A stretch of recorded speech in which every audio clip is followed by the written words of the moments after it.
আসসালামু আলাইকুম। সবাই কেমন আছেন? আলহামদুলিল্লাহ আমিও ভালো আছি।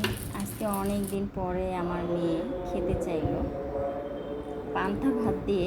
সে ডিম ডিম ভাজি। তো আমি চিন্তা করলাম যে পান্তা ভাত খেতে চায়, তো ডিমটা আমি সুন্দর করে ভেজে ওকে দিলাম। মনে হয় ৩-৪ বছর পরে পান্তা ভাত খেলো।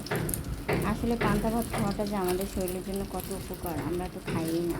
এখন তো কেউ সকালে উঠেই নাস্তা, অন্যান্য নাস্তা, রুটি, এই সেই চাটা হাবিজাবি আমরা খাবার খাই। আসলে আগের দিনের মানুষ পান্তা ভাতই খেত বেশিরভাগই সকালে। যাই হোক, আল্লাহ হাফেজ, ভালো থাকবেন সবাই। আর যদি ভিডিওটা ভালো লাগে একটা লাইক বা কমেন্ট করবেন। আল্লাহ হাফেজ।